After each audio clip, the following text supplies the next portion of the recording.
आज हम सैन्य विज्ञान से संबंधित प्रमुख विचारों, ठीक है, और सिद्धांतों और उनके सिद्धांतकारों और विचारकों के बारे में हम अध्ययन करेंगे।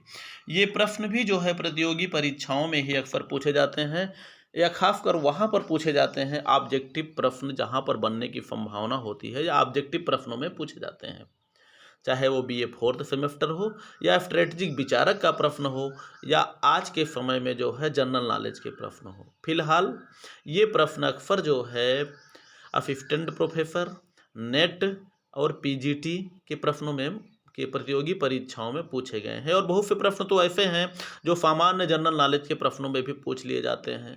जैसे माओ से तुमको कौन नहीं जानता, सब जानते हैं चीन का है, चीन के हैं, ठीक है। चलिए, तो इसमें हम सिद्धांत विचार और उनके सिद्धांतकार और विचारक के बारे में अध्ययन करेंगे। पहला नंबर है छापामार युद्ध का त्रिस्तरीय चरण, ठीक है, यानी 3 चरणों में छापामार युद्ध की सफलता के बारे में किसने व्याख्या दिया है। प्रथम द्वितीय चरण में क्या क्या करना चाहिए, तो ये है माओ त्से तुंग, ठीक है, जो चाइना के हैं, या इन्हें ही जो है आधुनिक गुरिल्ला युद्ध का जनक भी कहा जाता है, आधुनिक चीन का निर्माता भी कहा जाता है। हम जो मुँह से बोल रहे हैं मित्रों, इसके बारे में भी आप लोग ध्यान रखिएगा, ठीक है।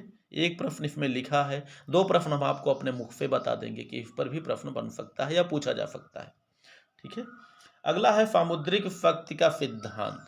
सामुद्रिक शक्ति का सिद्धांत एटी महान का है। एटी महान जो अमेरिका के नौसैनिक विशेषज्ञ हैं, ठीक है। और एक प्रकार से देखा जाए तो नौसैनिक विचारकों में ये इकलौते विचारक हैं, अकेले विचारक हैं जिन्होंने नौसैनिक सिद्धांत, नौसैनिक शक्ति पर अपना विचार इन्होंने दिया है, ठीक है। अगला है मंडल सिद्धांत।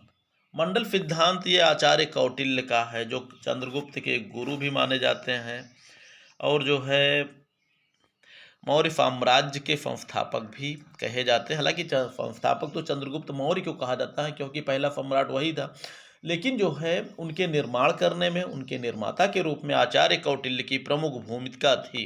अन्यथा चंद्रगुप्त मौर्य सिर्फ जो है जंगलों में सिर्फ जानवर ही चराते रहते, ठीक है।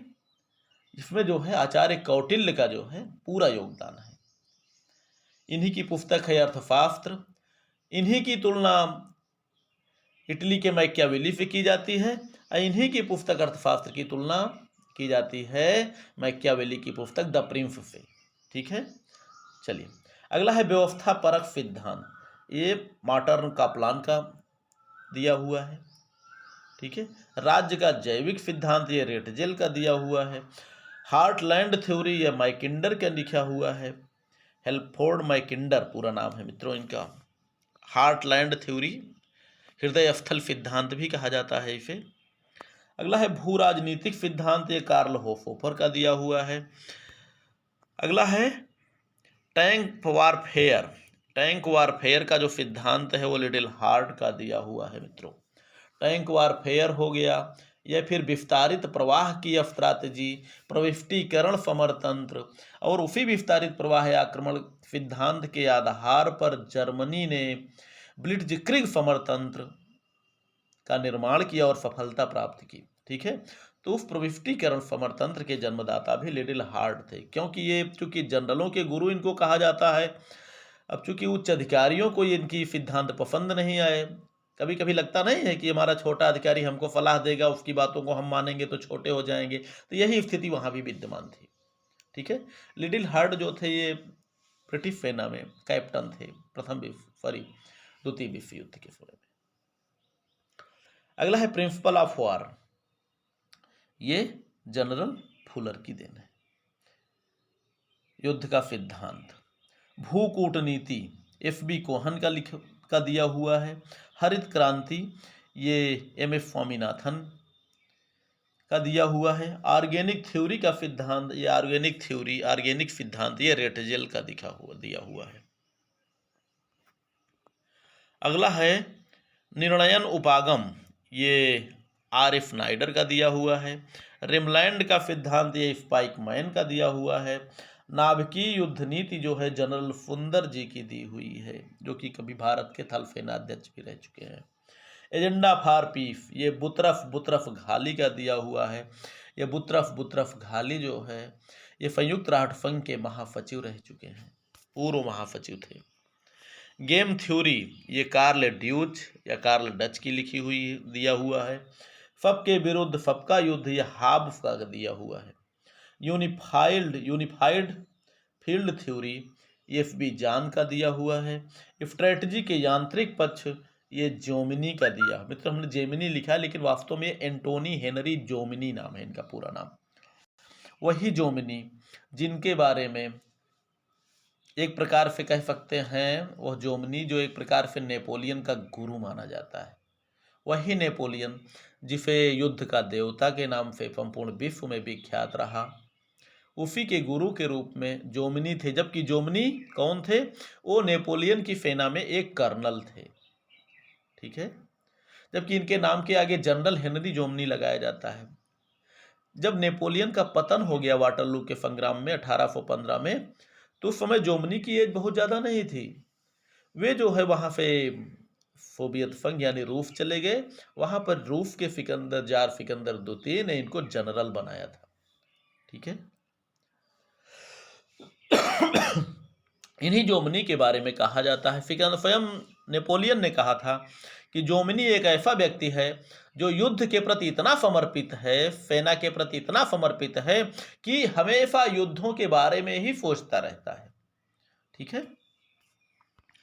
अगला है भारी प्रतिकार की स्ट्रैटेजी, ठीक है। भारी प्रतिकार की स्ट्रैटेजी या इसी को मैसिव रिटेलिएशन कहा जाता है, ठीक है, या सामूहिक प्रतिकार की स्ट्रैटेजी भी कहा जाता है। ये जॉन फॉस्टर डलिफ ने इसके सिद्धांत को लागू किया। अपरोक्ष उपायों की स्ट्रैटेजी ये लिटिल हार्ट की देन है। रिमलैंड का सिद्धांत स्पाइकमैन की देन है। इसके पहले शायद एक आध बार इसको हम बता चुके हैं। नाभिकीय युद्ध नीति जनरल सुंदर जी, आगे पहुंच के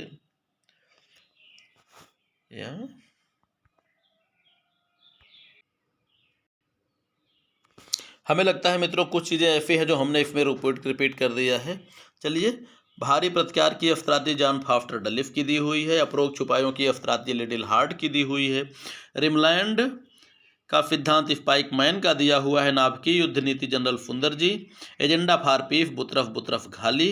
गेम थ्योरी कार्ल ड्यूच या कार्ल डट। निर्णयानुपागम N Snyder. Unified field theory F B. John का दिया हुआ है। स्ट्रेटजी के यांत्रिक पक्ष जोमिनी का दिया। भारी प्रतिकार की स्ट्रैटेजी जॉन फॉस्टर डलिफ। अपरोक्ष उपायों की स्ट्रैटेजी लिटिल हार्ट। डोमिनो प्रभाव ये मित्रों आइजनहावर का दिया हुआ है, थोड़ा सा मिसप्रिंट हुआ है। ये है आइजनहावर जो कभी अमेरिका के राष्ट्रपति थे, पूर्व राष्ट्रपति कह सकते हैं। आइजनहावर याद रखिएगा, ये टा नहीं आ है, छोटा आइजनहावर। सीमित रखना ये सिद्धांत है जॉन कैनन का। सभ्यता का टकराव ये सैमुअल पी हंटिंगटन का है, ठीक है। तो मित्रों उम्मीद करता हूँ कि मैं कुछ चीज़ें समझ में ज़रूर आए। फिलहाल इसमें कई चीज़ें कई बार रिपीट हुई हैं, ठीक है। चलिए, बाकी पढ़िए लिखिए, मस्त रहिए, खुश रहिए।